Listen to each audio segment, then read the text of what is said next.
Good morning, friends. Let's talk today about the book of Colossians. I've studied this book with you many times, specifically chapter 2, and I enjoyed it very much, but there's such depth here. I don't think I've touched it deep enough. But let's take a look at particularly verses 16 and 17 today. But I want to share something with you that happened to me very recently where someone has made it clear that if we're worshiping outside the seventh-day Sabbath, that we would be ultimately accepting the mark of the beast. And I said, well, that's absurd because the book of Colossians makes it clear we shouldn't be judging other people on their day of worship because, like me, I don't have a specific day of worship. I see that Christ fulfilled the seventh-day Sabbath that was given to the Jews. He fulfilled it in himself. He is the rest. Hebrews 4 is painfully clear about that. So if someone sees the value in the Passover or the Sabbath or the new moon and they see Christ in it as a memorial, I don't have an issue with that. Just like Paul, he says without question, do not judge each other. They may be in transition. They still may see Christ in these things.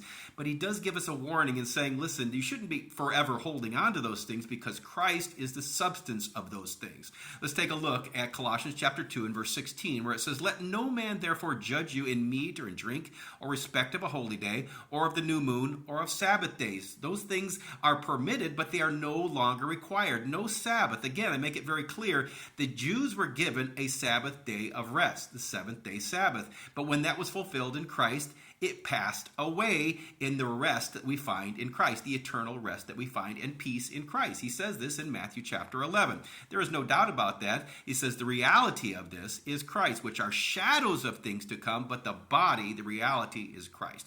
And he gives us a warning and says we shouldn't forever be involved with these things because indeed they are just rudiments of the world. It says, take a look in verse 20.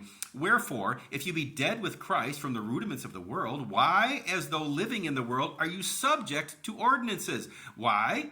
Ordinances? Where would we see about ordinances? We say in verse 14 where it says the ordinances, the laws from the old covenant, ordinances are simply laws, they were nailed to the cross. You're not required to keep them. Look at verse 21. It says, because all these things are touch not, taste not, handle not. They mean nothing. They perish away. The reality is Christ. All those things. And Paul makes it very, very clear that you are not bound to those things. But if someone's in transition, we shouldn't judge someone and say, you're going to hell. You have the mark of the beast if you keep Sunday or another day.